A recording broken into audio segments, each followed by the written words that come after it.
तो आज हम सूर्यकांत त्रिपाठी निराला का दान करेंगे। ठीक है, पहले लेकिन सूर्यकांत त्रिपाठी निराला का हम जीवन परिचय देखेंगे। ठीक है, देखिए महाकवि सूर्यकांत त्रिपाठी निराला का जन्म सन 1897 ईस्वी में बंगाल के महिषादल राज्य के मेदिनीपुर जिले में हुआ था। इनके पिता का नाम पंडित राम सहाय त्रिपाठी था।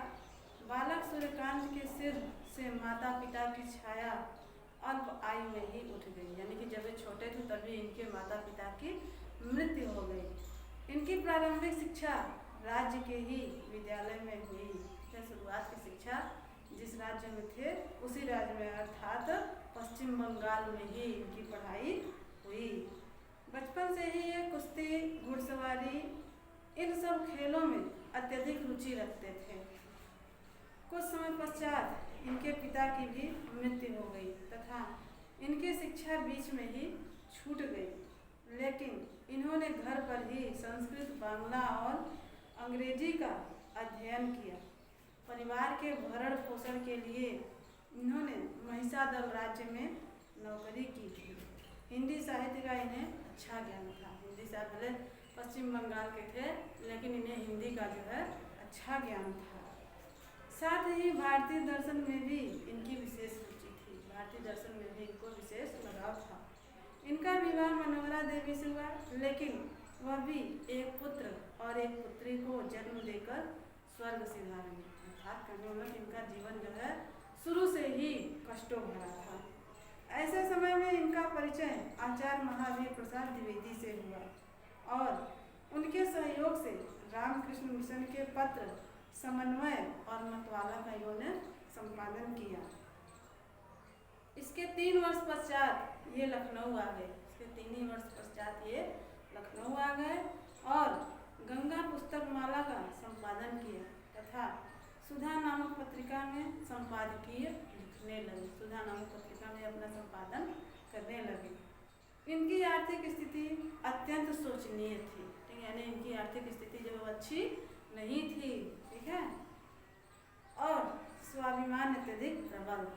इनके अंदर स्वाभिमान भी बहुत था, इसलिए सेवावृत्ति इन्हें रास नहीं, यानी कि किसी का नौकर बन करके काम करना इन्हें अच्छा नहीं लगा और ये इलाहाबाद आ गए।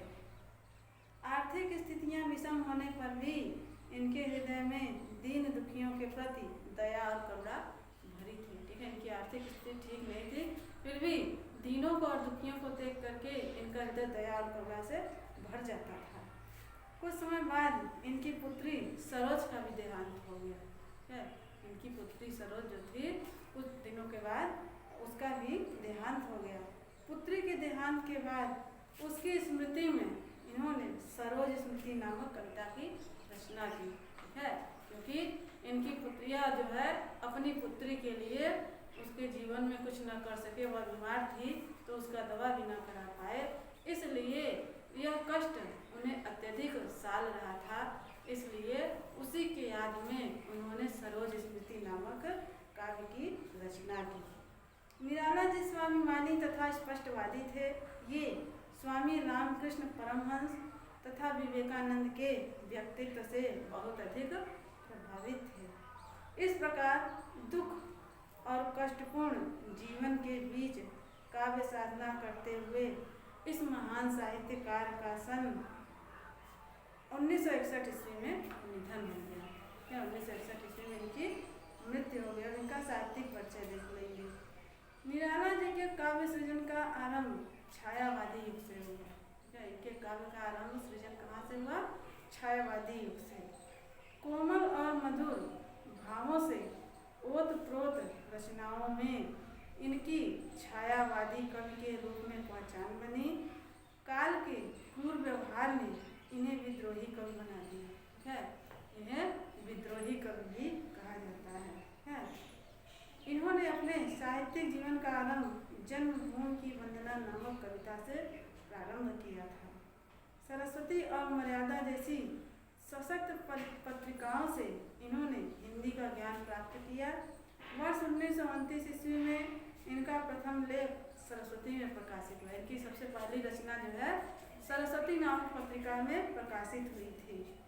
इसके पश्चात जूही की कली नामक कविता की रचना कर इन्होंने संपूर्ण साहित्य जगत में हलचल मचा दी।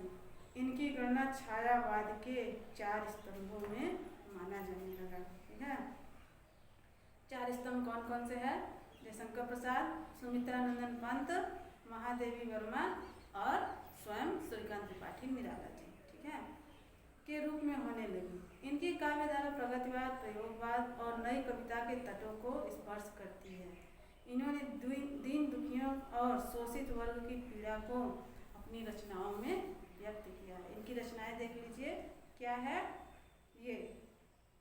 सबसे पहले इनकी रचनाएं जो है वह विविधता, कविताओं में विविधता, नवीनता, प्रेम, श्रृंगार, रहस्य, राष्ट्र प्रेम, प्रकृति वर्णन, शोषित वर्गों का शोषण, पाखंडियों के प्रति व्यंग इनके काव्य की प्रमुख विशेषता है। ठीक है, इनकी रचनाएं देखिए, क्या है?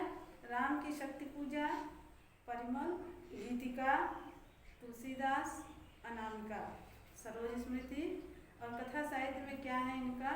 अपरा, अलका, प्रभावती, निरुपमा, चोटी की पकड़, काले कारनामे, चमेली, लिली, सखी, सुकुल की बीवी, चतुरी चमार। इसके अतिरिक्त इन्होंने तुलसीदास, कुकुरमुक्ता, अरिमा, नए पत्ते, बेला, अर्चना, आराधना, गीतकुंज आदि अन्य इन्होंने काव्य संग्रह लिखे हैं। अब इनकी जो है साहित्य में स्थान देख लेंगे। कवि श्रेष्ठ निराला विलक्षण प्रतिभा के कवि थे। इनकी जो प्रतिभा थी बहुत ही विलक्षण थी, बहुत ही अलौकिक थी।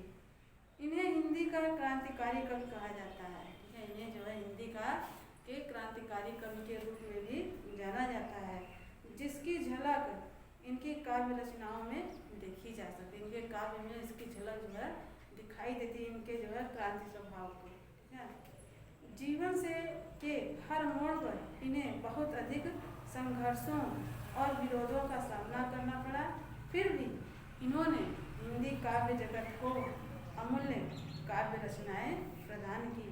अपने विलक्षण व्यक्तित्व एवं निराले व्यक्तित्व के कारण निराला जी हिंदी साहित्य जगत के या हिंदी काव्य जगत के सम्राट माने जाते हैं। ठीक है, अब इनका जो है क्या है? पद्य, कविता, दान।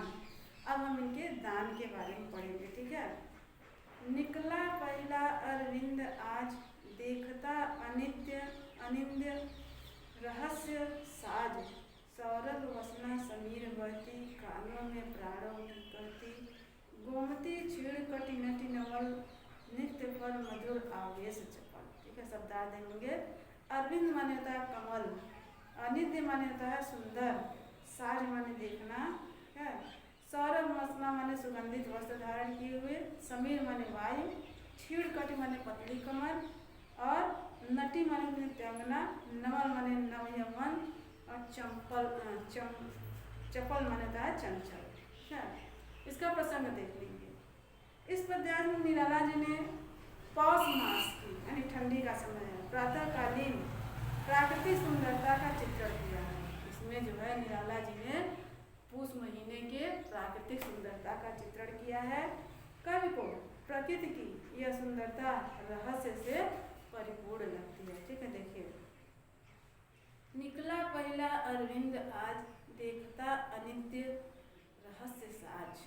कहते हैं निराला जी कहते हैं कि प्रकृति के रहस्यमय और सुंदर श्रृंगार को देखने के लिए पहला कमल उपवन में खिल गया। देखता अनित्य रहस्य साज, सौरभ वसना समीर बहती है, अर्थात प्रकृति के रहस्यों को देखने के लिए आज ज्ञान के प्रतीक सूर्य का उदय हो गया। इस प्रकार प्रातः काल में वायु सुगंध रूपी वस्त्र धारण किए जब कानों के पास से गुजरती है, सौरभ वसना समीर बहती, कानों में प्राणों की कहती है। कहते हैं सुगंधित हवा जब वस्त्र धारण किए, वायु सुगंध रूपी वस्त्र धारण किए हुए जब कानों के पास से, हमारे कानों के पास से गुजरती है, तो ऐसा प्रतीत होता है कि मानो वह हृदय से बातें कर रही हो। जब वह सुगंधित हवा जो है हमारे कानों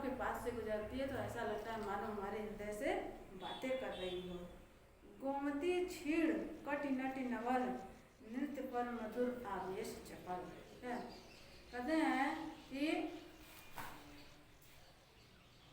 और पास बहती गोमती नदी में, कहते हैं कि पास में, निराला जी कहते हैं पास बहती गोमती नदी में कहीं कहीं पानी कम होने के कारण उसे देखकर ऐसा प्रतीत होता है कि मानो पतली कमर वाली नव यौवन से भरी कोई नर्तकी चपलता या चंचलता एवं उत्साह के साथ नृत्य कर रहे। कहते हैं कि गोमती नदी जो है में कहीं कहीं पानी कम हो गया है, तो उस गोमती नदी को देख करके ऐसा प्रतीत होता है कि मानो कोई नृत्यांगना जो है नर्तकी अपने, वो भी नव यौवन से भरी नर्तकी चंचलता उत्साह के साथ नृत्य कर रही है।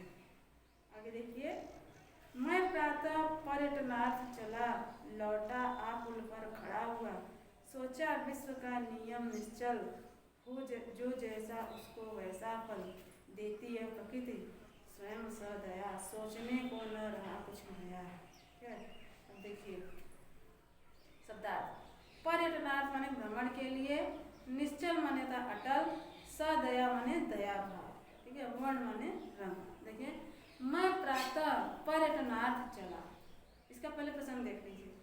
प्रस्तुत पदार्थ में कवि ने प्रातःकालीन भ्रमण करते हुए प्रकृति के विविध साधनों को देखा है और तुलनात्मक रूप से मनुष्य को ईश्वर की सर्वश्रेष्ठ रचना बताया है। देखिए, मैं प्रातः पर्यटनार्थ चला, लौटा आ पुल पर खड़ा हूँ। निराला जी कहते हैं, एक दिन मैं प्रातःकालीन भ्रमण के लिए गोमती नदी के तट पर गया और लौटते हुए पुल पर आकर खड़ा हो गया, सोचा विश्व का नियम निश्चल, जो जैसा उसको वैसा फल। कहते हैं मैंने सोचा कि प्रकृति के सभी कार्य निश्चित नियम से चलते हैं, जो मनुष्य जैसा कर्म करता है उसे वैसा ही फल भी मिलता है। कवि कहते हैं प्रकृति का यह नियम निश्चल है और उसके विषय में कुछ नया सोचने को नहीं रह गया। देती है प्रकृति स्वयं सदया, सोचने को न रहा कुछ नया। कहते हैं कि इसके विषय में कुछ सोचने को रह नहीं गया है। कहते हैं जो जैसा होता है उसको उसी के अनुसार फल भी मिलता है। ठीक है, आज के लिए बस इतना ही, आगे कल हम